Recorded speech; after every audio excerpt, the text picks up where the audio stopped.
Good afternoon, everyone. It is a pleasure for us to uh, come join you again in this new episode of the Teaching Tidbits series.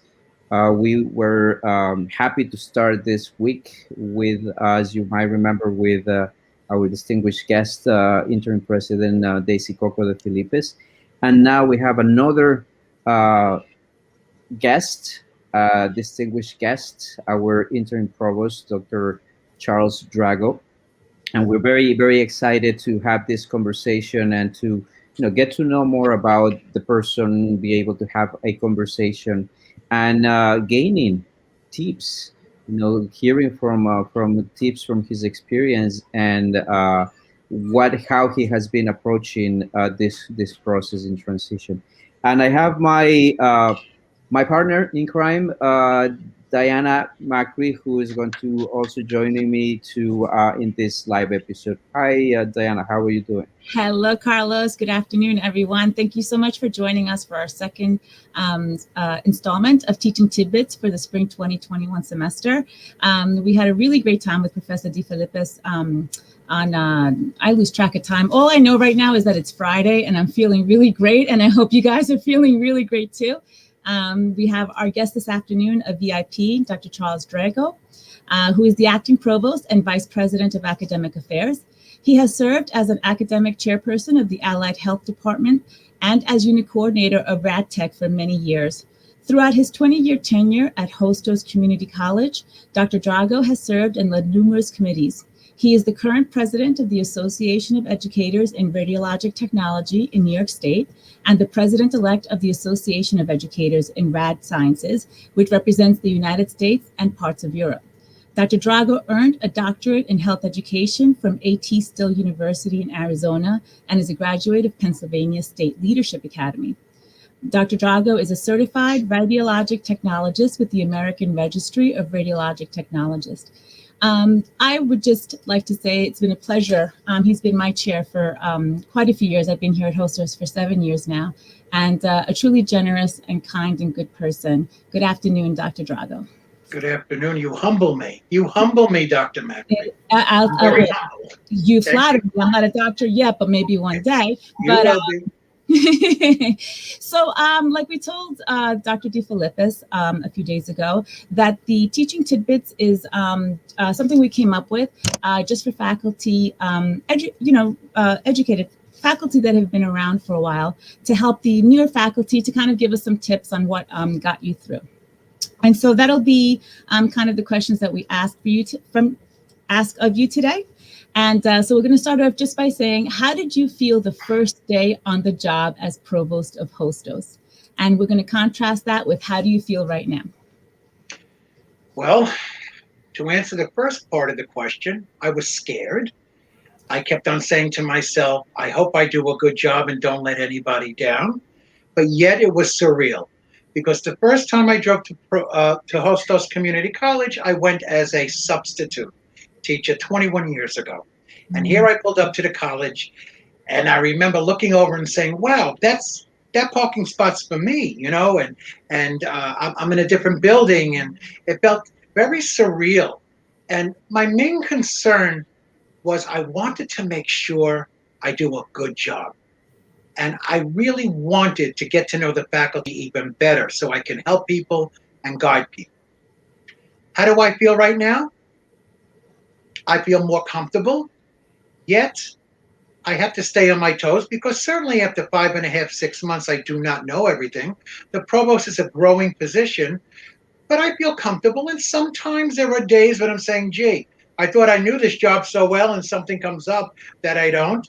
And then I have to go over to my two favorite mentors, Dr. Daisy Coco de Filipes and SVP Esther Rodriguez Charterpoint. Those two women have been my rock. I know that they're there, so being comfortable lies with the both of them on my side. But every day I get up and I say to myself, what good am I going to do today? And I try my very best. And that's how I feel. Beautiful. I'm sure it must have been a very hard transition. It was a hard transition in a way because here I am. I was a chair of a department, and I also had a dual role as the coordinator of the radiologic technology program. And now I stepped up into being the acting provost. So it was quite challenging. Yes, yes.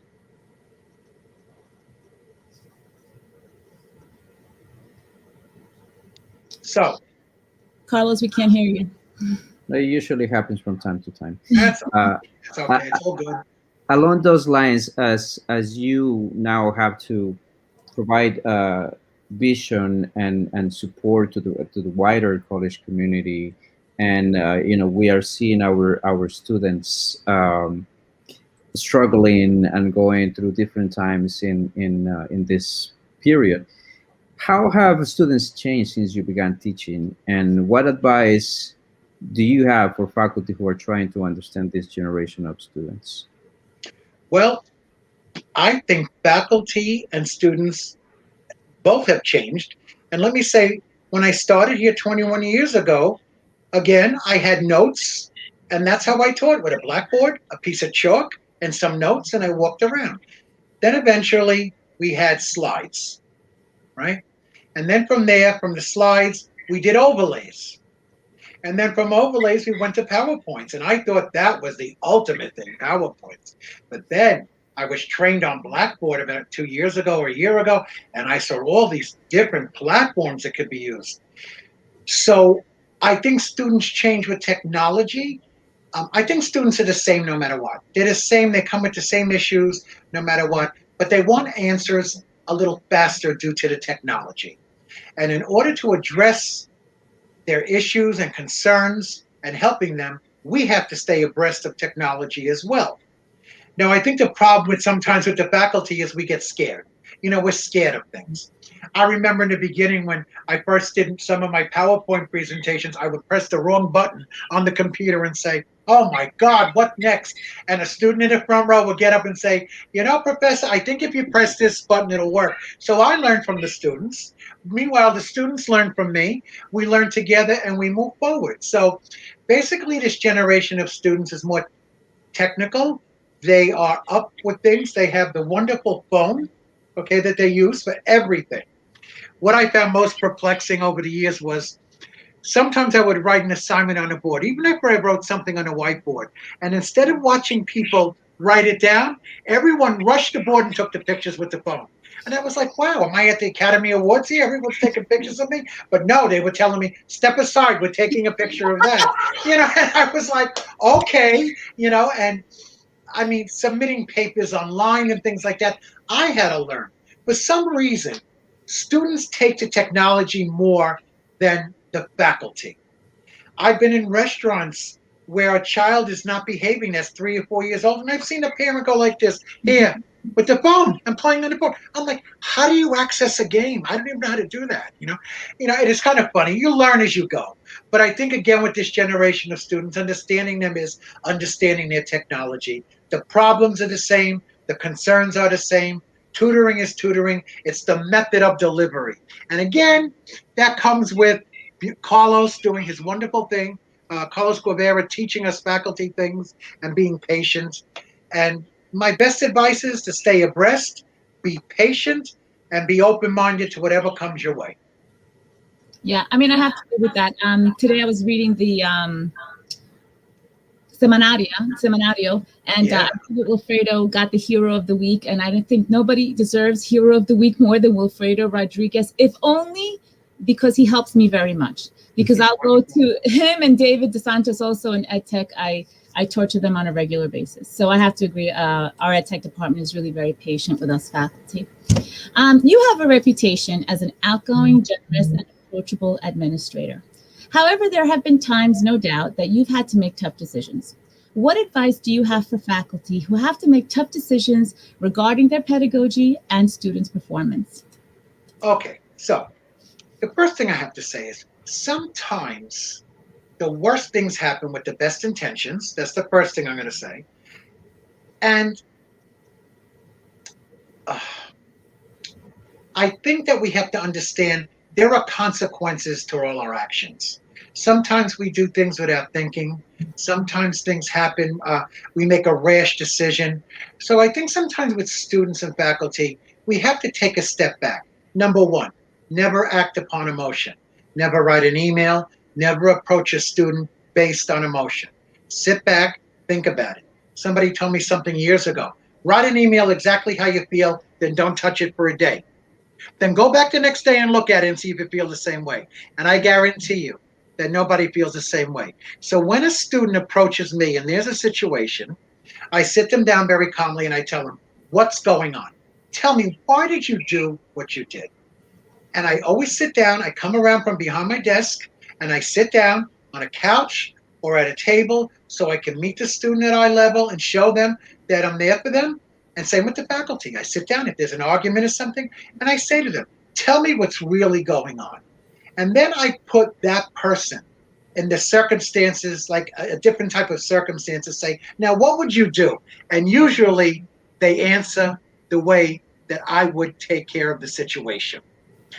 And I explained to them, there's consequences to all our actions, and this is going to be a consequence as far as that goes. So when dealing with a student or a faculty member, I think taking a deep breath, looking at things different ways, understanding what's going on, and saying to them, there are consequences, and these are the consequences, is the best way to go about things. I hope I answered that question the right way that you would like to address it. No, I think you did. And I have to say, when Carlos and I were thinking of what we really wanted to pick your brain about, I said, we really have to point out that it is really, you have just a lovely personality and you have a really nice way of approaching things and of approaching people. And I'm sure that you've had to make some really tough calls and tough decisions that you have to live with.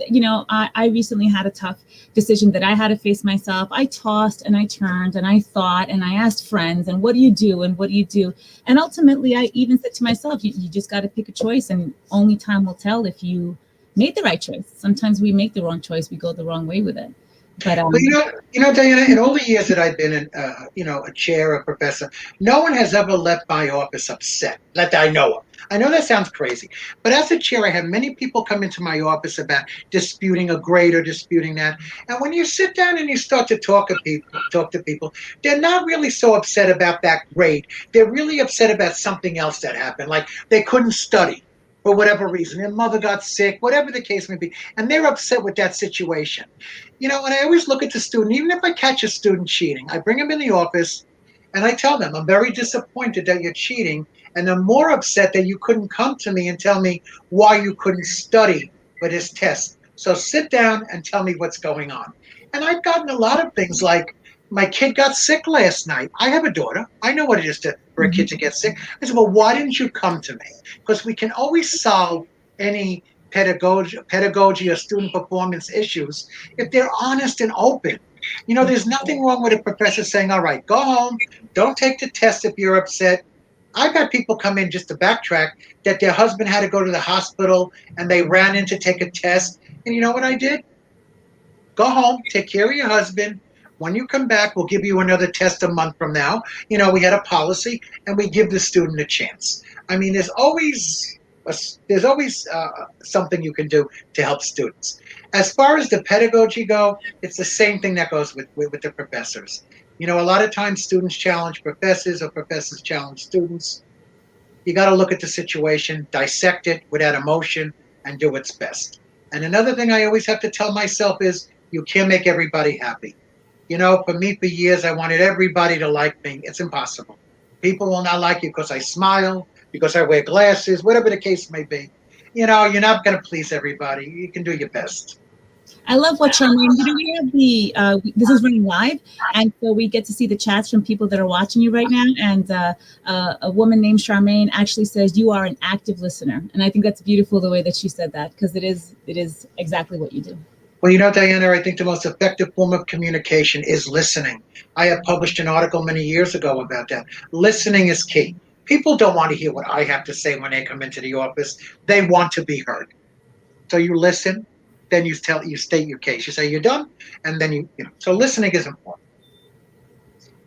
That we are very happy for all of the great advice, and This also remind us to let people who are tuning in to make sure that you write your questions in the comments in the chat to make sure that we are able to also, uh, provide an opportunity for our provost to answer to you directly. So make sure you start typing your questions. And as this period of transition has been a sense of immediacy, the amount of stress, how faculty, and not only faculty at Hostos, but everywhere, have felt this overwhelming uh, sense of rushing and trying to learn a new skill and then yet another skill and not having enough time to digest. Um, in your experience, what would be some advice on the best ways people can handle these challenges?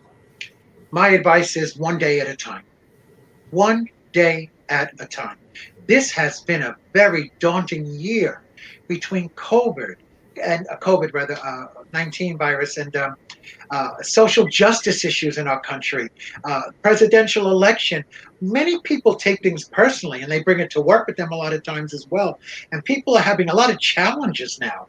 And there's a lot of stress, there's a lot of depression, there's a lot of domestic violence going on because people are frustrated. And I think with the college, I mean, going from being online one day to all of a sudden, I mean, from going face to face to being online was a tremendous task. And my hat goes off to all the faculty because Carlos, you and your faculty did a wonderful job. And Madam President led us, into this, and Christine Mangino as well. And then I took over, and Daisy Coco Di Filippis and SVP. And we all worked together. We all worked together. And with that stress and stuff like that, we understand each other. And one of the main things that I did as a provost, and I'm not here to advocate for me, is to break down the silos between departments and make sure we all talk to one another and not everyone's playing boss. We're all on the same level. We talk. We've had open discussions. We can relay our feelings to one another.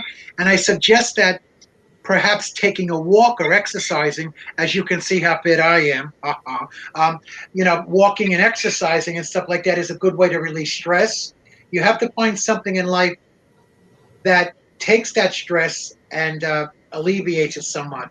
I started reading books thanks to Madam President. She says, we have to read a book a month. And at first I says, oh, but where am I going to get time to read? But you know something? It opened up a whole new world for me. I can get away from Hostos. Don't tell my wife this. My wife, my daughter, the dog jumping on my lap, and I can sit down and read a book and get lost. So that's how I alleviate stress. Everybody alleviates stress a different way. They play an instrument. They do puzzling. I don't know. They watch Hawaii Five-O reruns on Channel 3 or whatever. You find your way to relieve stress, and that's what you do. But I do want to say to everybody, if you feel that stressed, there's always somebody to talk to. Reach out to somebody. Talk to them. We all have stress, but I think self-talking is another important thing we can all do. Talk to ourselves. Say, what am I getting stressed about? Is it really that important? Think about it. Or write it down why you feel stressed. So that's how I handle these challenges, and that's my best advice to everybody. The level of stress varies from person to person. Some people can take a little bit, some people can take a lot. But no matter, we are a family. We are Hostos Familia.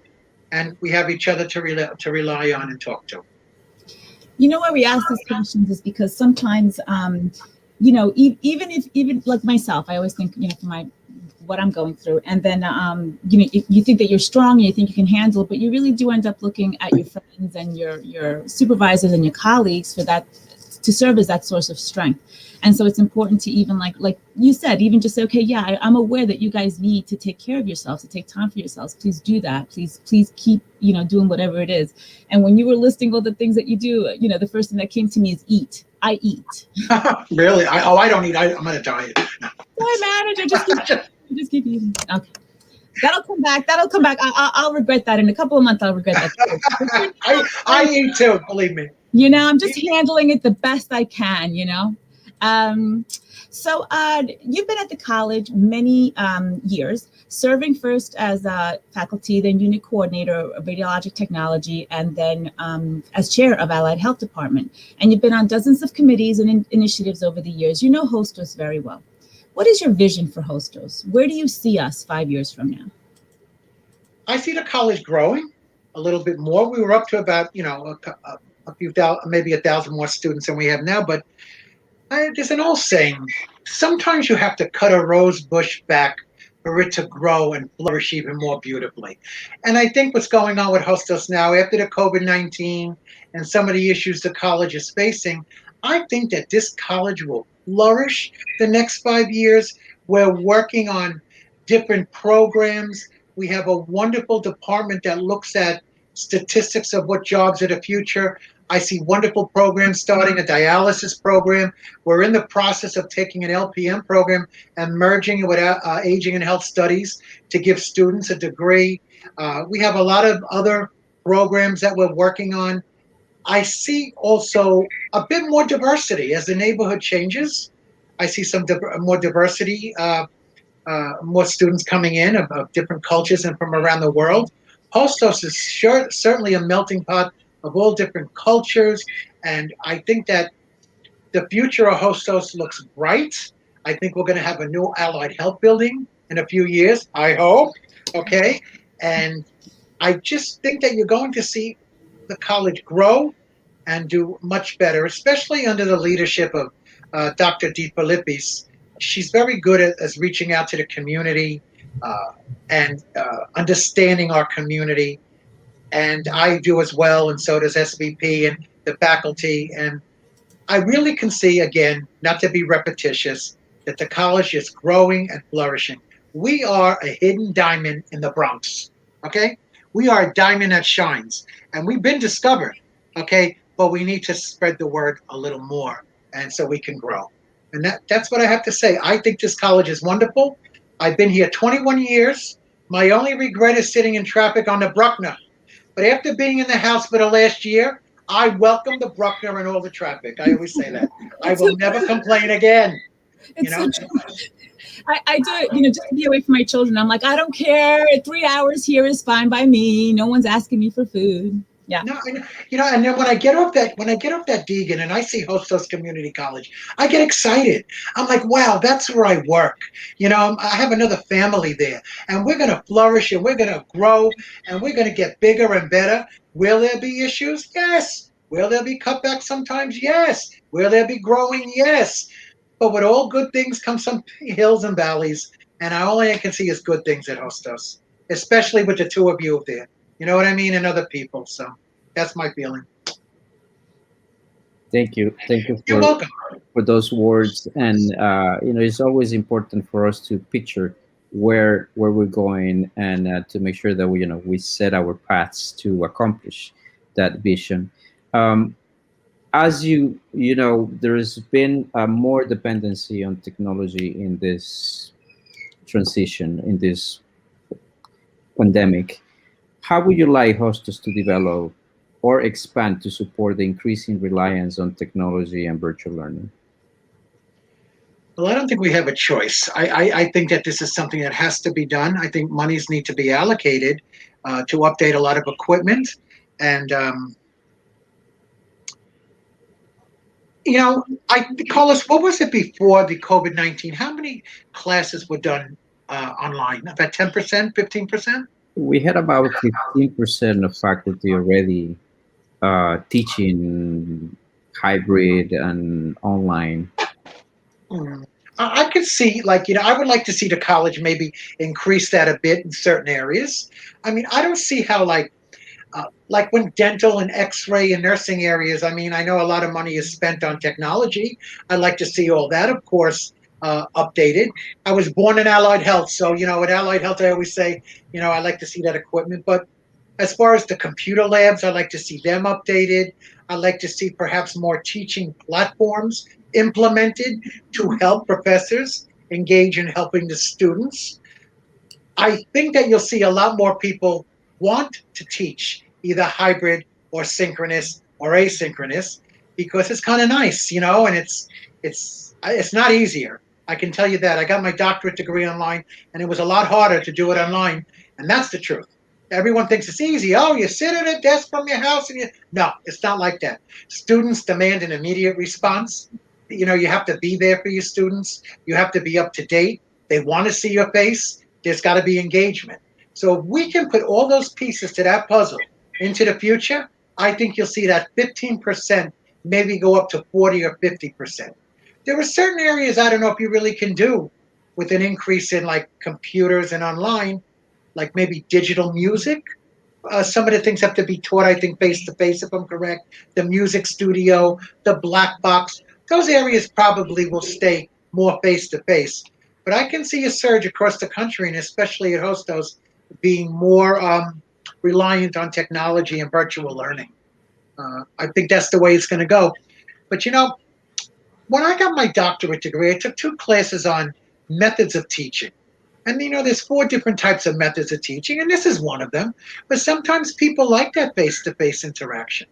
I mean, maybe it's because I'm an older man. I prefer the face-to-face, even though it's driving to a college and parking and going up and getting it. It's a pain sometimes, but I like that face-to-face. I like that, you know. But most people today with technology, you know, I think that the virtual college is going to grow more and more, and we'll have to adapt, I guess, to what the future brings with everybody else, and go from there.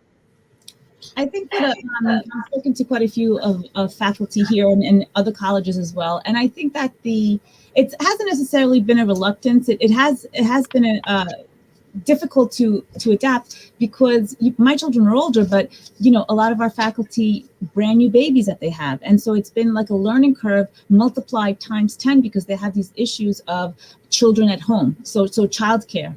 And I forget where I read it, and I didn't read the whole article, but it was you know, like innovation moving forward in COVID. And the idea was that, yeah, we need to get this some kind of childcare allowance for childcare for faculty moving forward so that they could really master these platforms. They could really master this technology as long as they have some kind of childcare available to them. Well, you know, I look at a couple of things. You know, writing is getting lost because of technology. Now, let me finish. Like, how are you? HOW, 1 letter R, 1 letter U. And, you know, when I was teaching up until a few years ago, people actually wrote like that in a paper. They really thought that the way you text, like LOL or, you know, laugh or something, whatever, you know, is put in like acronyms are used or whatever. And I think the art of writing is starting to be lost. And I also think social skills are somehow compromised due to the fact that students are always doing this, or people, or not students or people, everyone's doing this. However, you know, I think that people don't know how to socialize. I read somewhere that parents are sending their kids how to socialize and how to work with people on a face-to-face level because of all the computers and everything like that. So I think there's a give and take to this whole thing. You know, we're human beings. We have a soul. We have a heart. Okay, we like to feel. We like to touch, shake hands, whatever. You know, and that gets lost in the virtual world. Mm-hmm. You know, that I don't know. It's like rolling the dice. I guess we'll have to do what society would want us to do. I mean, if it's going to be more cost effective, and if this is what people want to go virtual, then I guess we'll have to go that way. But where there's always good, there's always some bad things, you know, like everything else. And I want to connect to something that you said earlier, and I'm going to share a comment from one of our viewers, Isaac. Hi, Isaac. Active listening is a necessary tool in order to build a bridge between an older generation and a younger generation as well. I know this firsthand, and I think this is key to what you were mentioning about, you know, listening and being purposeful while listening, and also identifying, you know, what opportunities this whole process has given us. For once, faculty will have a lot more tools in their toolbox when they come back to the classroom, whether they come back to a face-to-face classroom or whether they're going to be considering continuing teaching online, but they're going to have a lot more ways of engaging students, younger generations perhaps, who are identified with the use of technology. But then this is not going to be something that is going to be strange for them, or Right. is going to be scary, because it has been for us in my role in bringing innovation and trying to convince faculty to move out of their comfort zone, has been, it's complex. Nobody wants to leave out of the comfort zone easily, and this, some way or another, it pushed all of us to experiment, and uh, faculty have started to identify, the things that could work and how the interactions. I've had conversations with faculty who have been teaching in arts, and then they said, like, this is a struggle. I don't want to do this, but then after a while, well, I have to do it, and they started to kind of identify what mechanisms, what approaches will work, and now they see it that although they want to come back to teach face to face, they have more tools to do it, and we will be seeing a lot of great uh, best practices in teaching and learning. Well, I think constant reinforcement of those tools are very important. So that's where you would come in probably with having workshops, doing repetition workshops, not every week. I mean, maybe once a semester or something to remind people that they're there. Because if you don't lose things, if you don't use it, you lose it. I think faculty has to be open-minded to all suggestions and be willing to try. Why not ask a student, look, I know we use this, but I don't remember how to do this. There's nothing wrong with saying that to a student. They Mhm. can teach you too. Just because you're older and, I don't know, necessarily more wiser, doesn't mean you can't share and learn from a younger person. So it's a give and take experience. It's like that. I saw something one time on TV. It was an older man sitting in the airport, and there was a little baby sitting next to him, and the man was old. They were having a little conversation, and they were sharing something. But that said 1,000 words. That said, look, this man and this little baby are kind of, it wasn't a baby, about 2 or 3 years old, but they were kind of like talking to each other. And he was showing this older man this game, and the man was saying, oh, I see. Now you can take that to another level in a college and say, gee, we can learn from our students. How many times, and I'll say I'm on the phone, I say, oh, the phone got stuck. And the student will say, here, give it to me, I'll fix it for you. And in 2 minutes, they fix it. How'd you do that? I says, I never knew the phone can do that. And the same principle applies to technology. You can learn from each other. Be open-minded. Listen. You know, Repetition is important, and you have to feel comfortable with the technology. That's what's most important. Yeah, I think this is I had this feeling also when I spoke to our president also, just like this. It feels good as a faculty to have leading with compassion. Very compassionate, both of you are very generous and compassionate, and kind of enforcing that message. We have also another beautiful comment Nick made about in our chat over here. You're really hitting a nerve with the people that are watching you today. So he's saying that people are feeling isolated, people are feeling lonely, and so the best thing we could do as faculty is maybe stop obsessing over this technology, and kind of bring it back to that kind of grounding energy that we all want. Really, at the end of the day, we all want. I want my students to know that I'm there for them. And really, I know that my students just want to please me and make me happy, and they don't want to disappoint me. So if we can both break everything down and not feel so encumbered by the technology, we can connect. Absolutely. Absolutely. Can I tell you a little story about something? I thought I wouldn't have much to say. I'm sorry. You're doing great. Yeah, no. Okay, so you know, I think a person has to understand they don't know everything. So when I was working in an emergency room one time, I had to take some X-rays of a baby, and I took the X-rays of the baby, and I put up the X-rays. Oh, the baby has pneumonia. So the guy that I was working with was a much older man. At the time, I was a pup, about 32 years old, and the man I was working with was well in about 60. He said, Charlie, take that X-ray over. It's not good. I said, what do you mean it's not good? It's good. I was only an X-ray tech about a year. I said, what are you talking about? His name was Neville, great guy. So I said, Neville, what? He says, Charlie, listen to me. You don't have to. I'm not your boss. But take it over the right way. It's a little bit light. Now, I thought I was the X-ray tech of the year. I could have gotten the Academy Award of all X-rays. So I said, something told me take it over. I took the x-ray over, and when I put it up, the baby did not have pneumonia because I was a little bit soft on the x-ray.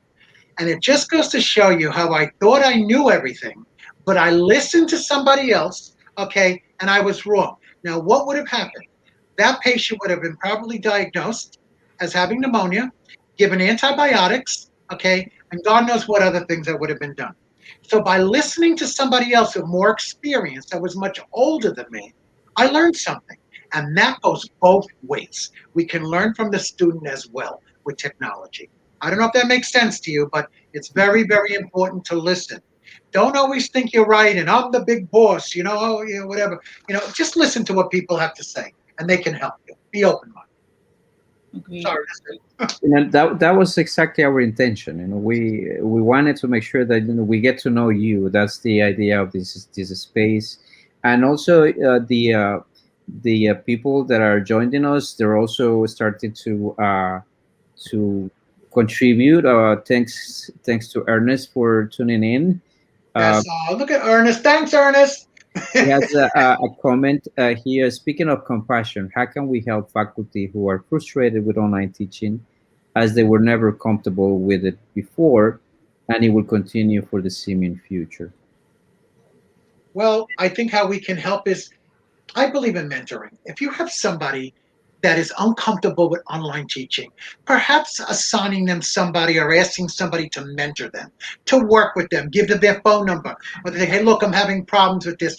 Can we talk on a Zoom and maybe do some stuff? I think that would help.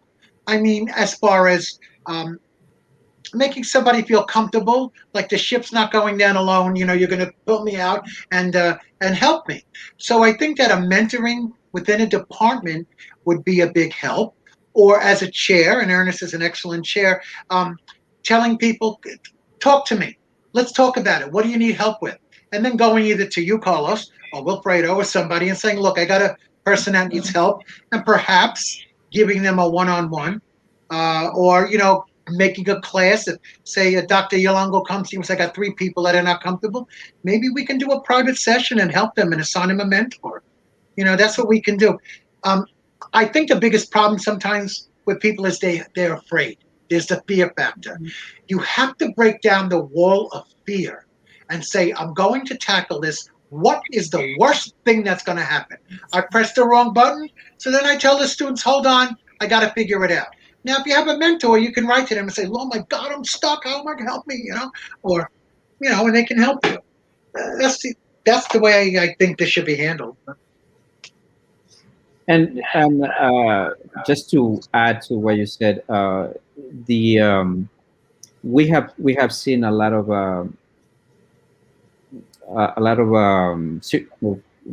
moments when we have faculty who had that hesitance in asking for help.